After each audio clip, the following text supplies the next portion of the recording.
Welcome back, ladies and gentlemen, to another episode of your favorite podcast, the Fantasy Birds. We are back this week with 5 breakout players for the 2021-2022 season. So 5 guys that we really like coming to the season. That might be a little bit later in your draft. Some are early, some late, but 5 guys you need to keep your eye on coming into your mock draft and your draft season. All right, the first guy we were going to talk about is J.K. Dobbins of the Baltimore Ravens. J.K. Dobbins, one piece of the three-headed monster last year with Mark Ingram and Gus Edwards in that loaded Baltimore Ravens backfield that was the number 1 rushing offense in the National Football League. Mark Ingram no longer with the Baltimore Ravens. This is going to pave the way for J.K. Dobbins, who have an enormous season. What did J.K. Dobbins do in 8 of the last 9 games? Double-digit carries, and 7 straight games with a touchdown. That is insane production. He finished as running back number 20 on the season. That's because the first 6 weeks he did not hit double-digit carries. Every other week he went over 10 carries. And as I said, that touchdown production was absolutely insane, and it should continue without a Mark Ingram and a lead back role for this team. Gus Edwards is going to have a pretty solid role on this team as well, but more of a handcuff. Also has some value as a flex play, but J.K. Dobbins is one of the guys we're looking to get early in the drafts if we can. Second guy we're looking at is Jerry Jeudy of the Denver Broncos. Jerry Jeudy had a decent rookie season, nothing too spectacular, only around 800 yards receiving for the year, but that's with Drew Lock as his quarterback. Drew Lock, what do we know? He was one of the worst completion percentage quarterbacks in the National Football League last year. The numbers do not lie. Teddy Bridgewater, the quarterback for this team coming up, very accurate, kind of mediocre, doesn't take too many risks, I would say, for this Broncos team we expect.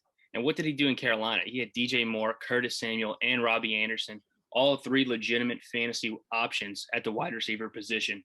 Jerry Jeudy, with Deshaun Hamilton tearing his ACL out for the entire season, I expect Jerry Jeudy and Courtland Sutton to be very good, productive players. Jerry Jeudy, a little bit cheaper, a more crispier route runner, I would say, crispy route runner. But Jerry Jeudy, the guy I'm looking to have a sophomore year, blow up for the Denver Broncos with Teddy Bridgewater. Maybe even Aaron Rodgers, but that's yet to be seen. The number 3 guy we're looking at is DeAndre Swift of the Detroit Lions. DeAndre Swift, I mean, this offense for the Detroit Lions is going to struggle. There's no doubt about it. But even with a lackluster offense, 8 of the last 10 games he played in the 2020 regular season, he's putting up double-digit numbers for you. So what does that tell me? Even with an offense that's going to struggle to move the ball down the field, he's going to be involved in the passing game. 4 out of the past 5 games of the regular season, he had over 4 or more receptions. DeAndre Swift's game usage in the receiving game is going to keep his fantasy value increased, even if the Detroit Lions struggle to win games, as they will, and move the football. So the combination of his talent and his receiving game ability, I think he's going to have a more James Robinson type season, very involved in the passing game. Like I said, more usage, more volume, and we expect to be more productive in the running game and the passing game coming into the 2021 season. DeAndre Swift, the guy I'm looking to snag if possible. Yeah, not only that with DeAndre Swift, but, Kerryon Johnson being gone, they did sign Jamal Williams from the Packers, but Adrian Peterson is also going to be gone, and he vultured a lot of carries from that offense last year. You're going to see an increased role from DeAndre Swift. I agree, this coming up season. The next guy on this list, I just want to hit real quickly on Irv Smith. Again, this is a tight end that was very highly touted when he came out. Second-round draft pick for the Minnesota Vikings. Even with Kirk Cousins at quarterback and a run-heavy offense, this is still an offense that is proven to give you 2 stud receivers in Justin Jefferson and Adam Thielen. What we figured out about this Vikings offense is that it's just a high-volume offense. They obviously have a lot of top-end production for their top targets, and I expect Irv Smith, in a very shallow tight end realm kind of that we're seeing in fantasy right now, could end up being that guy that kind of jumps up to the next tier of production. I do think we're going to see a bigger role out of Irv Smith this coming up year with the tools that he has. Speaking of Carolina and Teddy Bridgewater with that 3-receiver offense, this is not a Teddy Bridgewater-led offense, but it is a Sam Darnold-led three receiver offense now. Now, granted, whether or not we're going to see Sam Darnold be an upgrade over Teddy Bridgewater,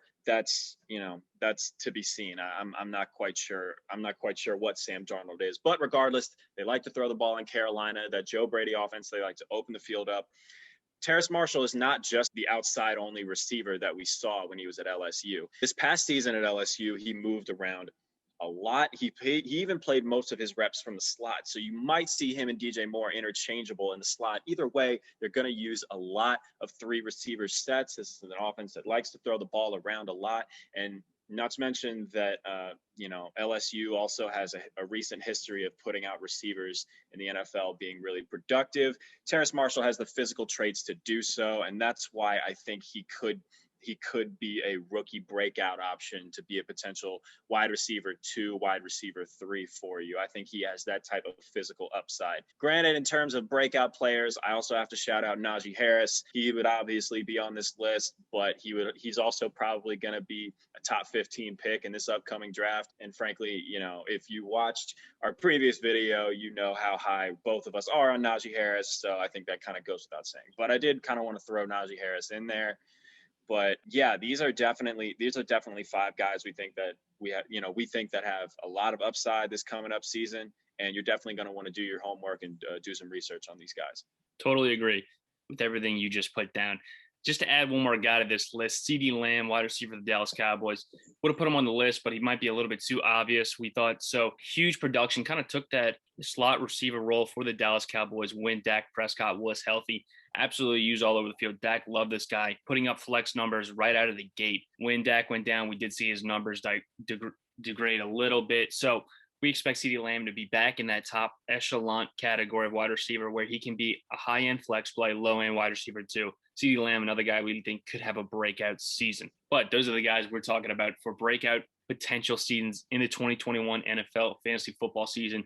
We thank you guys for watching. We'll see you guys next week with another episode of your favorite podcast, Fantasy Birds.